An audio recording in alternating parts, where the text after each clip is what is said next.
Society today is divided into hereditary classes, exclusivity and privilege based on a construct of social order that, in all its inherent worth, serves to create nothing but masters over slaves. The idea has been with us for thousands of years, often broken and rebuilt through struggle, revolution, and warfare, and still we have ceded very little other than this same indifferent pattern, the ebb and flow of power and subjugation. At the very core of the struggle is, by way of definition, the value of free will. Making use of a natural substance in one's own domicile should not be the concern of any state, religious, or special interest groups, and the results therein only benefit the user, to little effect of the outside interest.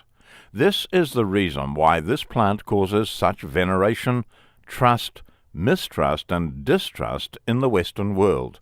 Cannabis is basically the key to the door of the conscious self, of becoming an understanding, the always was and is of wisdom, wisdom that cannot be controlled, taxed, subjugated, or destroyed. Wisdom has no value other than the value of the self. Wisdom is personified as being a bearded old man in robes, often carrying a book or a wand or a jewel-encrusted staff, such as the personification that wisdom is evoked through the words of a monk or the tenor voice of the Almighty booming from a flaming bush high atop a mountain. These are all the fictional creations of scribes, writers, and poets. Though there's something to be said about this type of depiction, it gives a sense of wonder, elliptical trust, and awe. Wisdom is also the ideal that today's world is missing, along with myth and fantasy, an ancient hibernating knowledge waiting to emerge. Today we are inundated by religious and secular struggles, social and political upheavals, as well as technological worship by a younger generation who see themselves as a separate, albeit evolutionary species, and the rest of us nothing but dinosaurs in dire need of extinction. And as for this younger technological generation, pull the plug on these folk and they'll die out just as quick. Logic, not just wisdom, dictates that in order for a species to survive, it must overcome and adapt to its environment. Yet that environment doesn't seem to be able to adapt to us when we are continually at odds with it. It's no wonder our world seems to be fighting back, perhaps as a biological entity, treating these silly, destructive apes as a virus, and ridding itself in whatever way possible. Likewise, it's as if all the bees are dying off en masse to thwart us from evolving, committing, as it were, species suicide for the benefit of this symbiosis between the good earth and its lifeblood of flora, fauna, and biota, sans, of course, we silly, destructive apes. The term sustainability is often deemed as a greener way of thinking when used in the vernacular, so that it's easily understood, and thereby incorporated to seem as the right path to our salvation. However, sustainability, when thought of under the guise of salvation, is inherently socialist and creating a divided world of the haves and have-nots. This is also just another form of control, implementing conditions of growth, urbanization, and the overall stress on our resources, such as water, arable land, and open spaces, the latter of which will probably be reclassified as usable for corporate entities, off-limit parklands and monuments, and perhaps sold off to foreign interests for national debt or some backroom G8 card game.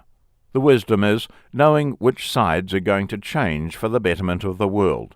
Leave things as they are, or indeed fuck it up where the cycle will undoubtedly start all over again. Cannabis isn't just about taking your health into your own hands or enjoying what it has to offer in the way of merging the mind, body, spirit of that which is outside. Rather, it's a catalyst for something much greater, an awakening of a knowledge that we've lost and yearn to get back. Some may beg to differ on this and debate that cannabis is nothing more than a drug and a gateway towards self-destruction. Others may counter with, "Mind your own business.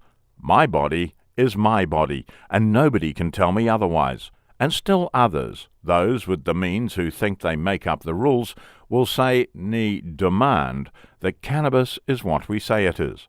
Aside from these counters and debates, it's up to the individual to take from this plant whatever is desired, and not be swayed or culled into the rhetoric. In the coming years we shall indeed be witness to a larger discussion, whether we like it or not. From this discussion it seems that all sides will want a voice, and from all sides there will be no clear decisive answers, and only that the state will come out on top. This is entirely why full legalization will fail, and why state corporate control will come into place when all the demonstrations and quarreling has died down. Dissension is a fiery fuel, and it's the last thing the legislators want. Then, what is a better answer? Well, there is none, and none is what we need. For the users of home remedies, self-grown medicines, and heady smoke, the answer is, do what you've always been doing. Let it go and forget the bigger picture, because in the end, it really doesn't matter. They can law up everything, and there's always going to be the need, the growth, and the associated ancillary problems that come with cannabis, let alone anything else, be it prostitution, gangs, panhandlers, the political correctness crowd, progressive liberals, gays, gun enthusiasts, and all else. One cannot change the world, let alone save it, because the fact of the matter is, the world doesn't need saving. There's nothing wrong with our world. It's we who are screwed up, and screwing it up just the same.